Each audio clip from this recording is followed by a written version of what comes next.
The church is the enemy of knowledge and learning, her opponents say. Well, then why did she give birth to the university system? It's another forbidden question. We're going to look at it today on the Catholic Church, builder of civilization.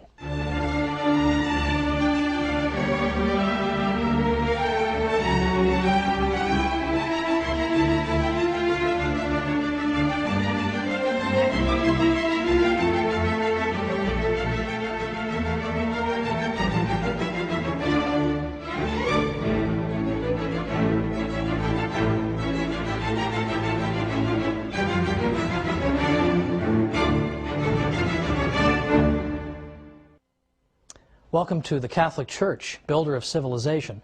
I'm Thomas Woods. This week we're going to be talking about the development of the university system and the spread of learning throughout Western Europe, which are developments that are typically thought to have taken place rather in spite of the Catholic Church instead of because of it. But as usual, we're here to overturn the conventional wisdom. Now, for a long time, it was said that a dark age descended upon Europe with the rise of the Catholic Church to prominence following the decline of the Roman Empire. That for 1,000 years there was nothing but backwardness and darkness in the West. We've perhaps all heard this. But today, more and more we see historians are scaling back the time period that they would designate as dark. No one in his right mind refers to the 1,000 years from the late 400s to the 1400s as dark. Only a lunatic would call, for example, the 13th century dark. In fact, there was a great book written once called The 13th Greatest of Centuries. Now, it is true. There was a dark period after the fall of Rome. There was a time where education declined, culture declined, civilization declined. But was that the fault of the Catholic Church, with barbarian groups in control politically of various parts of Europe? Was that the Church's fault? Now, it's interesting to note what historian Will Durant said. Now, who is Will Durant? Why do we care what he said? The interesting thing about Will Durant is not only that he wrote a zillion books, he was the Stephen King of history. He seemed to be writing, sitting at his typewriter 24 hours a day. What's significant about Durant is that he was an agnostic. He had no dog in this particular hunt. He was not out to defend the Catholic Church, and sometimes he could be kind of vicious toward the Church. But even Will Durant understands that it's not fair to blame everything that goes wrong in Western Europe on the Catholic Church. Durant said, the basic cause of cultural retrogression was not Christianity, but barbarism. Not religion, but war. The human inundations ruined or impoverished cities, monasteries, libraries, schools, and made impossible the life of the scholar or the scientist. And then he says, perhaps the destruction would have been worse had not the Church maintained some measure of order in a crumbling civilization. Well, even in the midst of the crumbling, the Church did everything she could. And on another episode, we will look at the role of the monks. The monks did so many things, we should have 100 episodes on them. We'll have one. But that's for another time. For now, let's note that in the 8th century and the 9th century, Catholics are going out of their way, Catholic bishops, to build schools. Charlemagne, the great emperor of the West, ordered the various cathedrals to open schools, as I mentioned in a previous episode. After Charlemagne, 9th century bishops and local church councils called for the opening of schools. This was the great age of the copying of Latin manuscripts from the ancient world. Kenneth Clark is the author of the great classic book called Civilization, and he says this. He said, people don't always realize that only 3 or 4 antique manuscripts of the Latin authors are still in existence. Our whole knowledge of ancient literature is due to the collecting and copying that began under Charlemagne, and almost any classical text that survived until the 8th century has survived until today. Well, there's something to credit the Church with, don't you think? In fact, the 8th and 9th centuries saw the beginnings that were unfortunately snuffed out, of a kind of cultural revival that was known as the Carolingian Renaissance. And here we saw the attempt to bring back learning and culture. And we see, for instance, the copying of manuscripts, which is important. We see, in addition to that, the development of something called Carolingian minuscule. Carolingian minuscule was a kind of writing.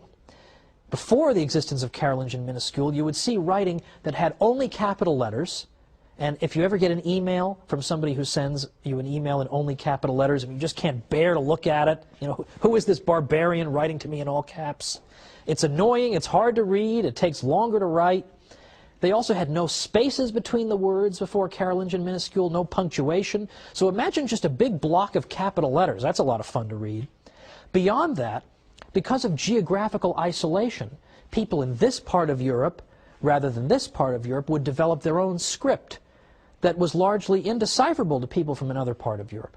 Whereas it was monks who helped develop what was called Carolingian minuscule. Minuscule because it introduced the idea of lowercase letters. It also introduced spaces between the words, punctuation, and it constituted a single script, a single standardized kind of writing, so that people could travel throughout Western Europe and could understand each other. Well, that's no small contribution. That's one of the great contributions to the cause of literacy in the world. And that came out of this Carolingian Renaissance. Unfortunately, the Carolingian Renaissance died a premature death, largely because of more waves of invasion by still other barbarian groups. The 9th and 10th centuries, the 800s and 900s, saw wave upon wave of invasions by various groups, by the Muslims, by the Magyars, and by the Vikings. And these waves of invasion were devastating to the West. Monasteries were sacked and destroyed, as were centers of learning. Now, Western Europeans were often very, very good fighters, but they also tended to be very slow to organize. So by the time they could get themselves together, the raid was all over and they'd been sacked. And this happened year after year. Well, it's not the Church's fault if it's hard to maintain civilization when the Vikings are attacking you every single year. And when we consider that one of the best known of these attackers was a man named Thorfinn Skullsplitter, we can get a little flavor of what this must have been like to live at that time. And yet, the monasteries of the Catholic Church had incredible staying power. They were among the most resilient institutions that ever existed, because you can destroy one of them, but there's still hundreds more, and even if you destroy all but one, the one can restore the culture. Christopher Dawson was one of the great Catholic historians of the 20th century. For a while he taught at Harvard. That's never going to happen again, but Christopher Dawson taught at Harvard, and he said, among other things, he said, 99 out of 100 monasteries could be burnt and the monks killed or driven out, and yet the whole tradition could be constituted from the one survivor. And the desolate sites could be repeopled by fresh supplies of monks who would take up again the broken tradition, following the same rule, singing the same liturgy, reading the same books and thinking the same thoughts as their predecessors. Well, if you want to revive a civilization, having monasteries around certainly doesn't hurt, does it? So the monasteries, as we'll see, as I say in another episode, played an indispensable role. They could, no matter how many of them you destroyed, it could start all over again because of the remnants. Now, historian Lowry Daly once said that the Catholic Church was the only institution in Europe that showed consistent interest in the preservation and cultivation of knowledge. Isn't that surprising to hear a historian say that? The Catholic Church is the only institution that's consistently interested in the cultivation and preservation of knowledge and the pursuit of truth. Well, it so happens that that institution, the Catholic Church, did more than any other institution to give birth to the university system in Europe. The university was a unique creation of the High Middle Ages in Europe. And when we say High Middle Ages, we typically mean perhaps 1150 to 1200, all the way to perhaps 1350 or 1300, that time period. And it's an extraordinary time because, as I say, it gives birth to the university system. How could you call an age dark that gives us the universities? Now, where did the universities come from? All different sources. In fact, they come from, on the one hand, some of the universities, some of the cathedral schools. The cathedral schools that were built and encouraged by Charlemagne and later bishops, some of them turned into universities. Other universities got started as informal gatherings of scholars that eventually built up the infrastructure of a university. And we can't identify with exact precision a date that they got started, but certainly we can say that by the latter half of the 12th century into the 1200s, the universities are getting going. And you start to see some of the great universities of the Western tradition. You see the birth of Oxford and Cambridge and Paris and Bologna and the medical school at Salerno. These places are 800 years old and older in some cases. This is an extraordinary advance. And what institution made it possible? Not simply the Catholic Church, but specifically the papacy. Henri Daniel Rops was a French historian in the 20th century who said, thanks to the repeated intervention of the papacy, higher education was enabled to extend its boundaries. The Church, in fact, was the matrix that produced the university, the nest whence it took flight. The popes, for example, chartered more universities than anybody else in Europe. But they did more than that. They didn't just establish universities. They fostered and protected them. They extended all kinds of benefits to universities that made it possible for them to function and survive and indeed to flourish. Sometimes, I'll just say this before we go to our break, we who live in a university town, I live in a university town, I'm not going to tell you, I don't want to hurt any feelings, but we sometimes love the money the students bring to the town, but we can't stand the students because they're so rowdy and noisy. That happened in the Middle Ages too, and the popes protected the students from sometimes the abuse of the townsmen. Let's see how he did it after we come back with the Church, builder of civilization.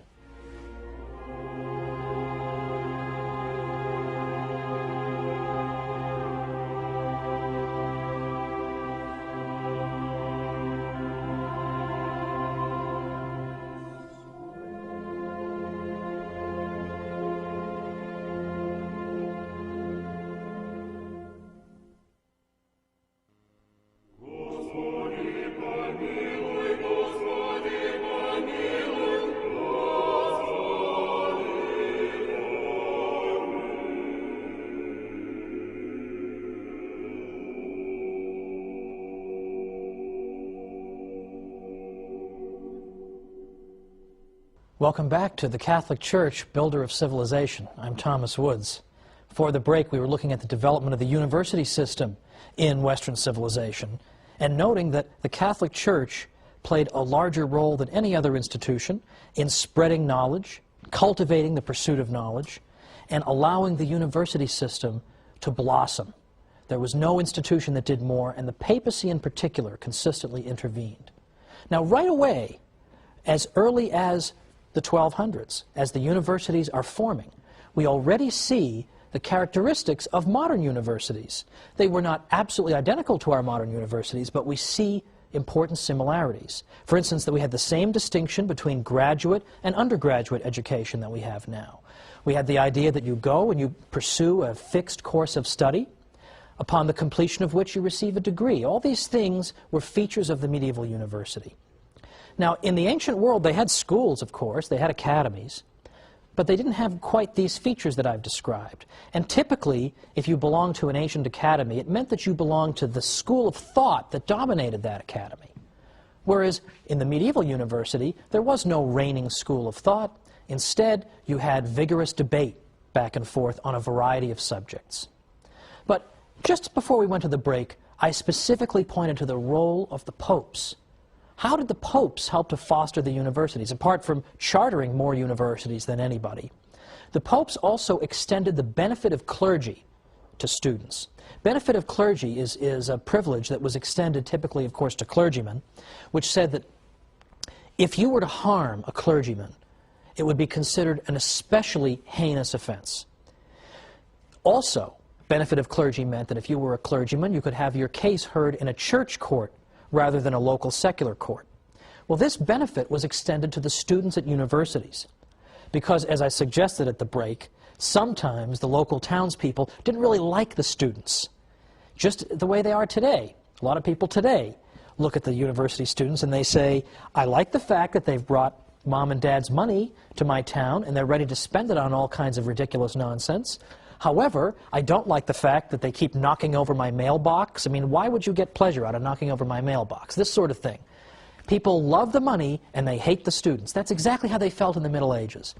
So sometimes the students would find themselves being hauled into some local court on trumped-up charges and just being harassed in general. The Pope prevented that from happening and allowed the life of the university to flourish by extending benefit of clergy to the students. Any time there was any need to intervene in the university system, if there was some kind of problem, people knew you appeal to the Pope and he will resolve it. In fact, on numerous occasions, the Pope had to intervene to ensure that the professors' salaries were being paid. Now think of how pro-Catholic European universities would be today if Pope Benedict could do that, if he could intervene and get them a raise or something. Well, anyway, those days are gone. However, it is important to recognize that among the universities that were chartered by the Pope, there was something called, in Latin, and I'm using the church pronunciation, ius ubique docendi, which literally means the right of teaching everywhere. What that means is that if you got a degree at a university that the Pope had founded, had given its charter to, that you had the right, automatically, no questions asked, to go to any university in Western Europe and begin teaching. No questions asked. So that begins to foster the idea of an international scholarly community, because somebody coming from this university can just go and teach over at this one. And we begin to get fruitful intellectual exchange. Now, some people, I'm sure, have a sort of caricatured view of what intellectual life must have been like in a medieval university because, for instance, it's sometimes said that, oh, of course we had universities, but the professors had to toe the line, right? They had to say whatever the bishop wanted them to say, or the Pope, or they were always hemmed in and they couldn't just say what they wanted to say.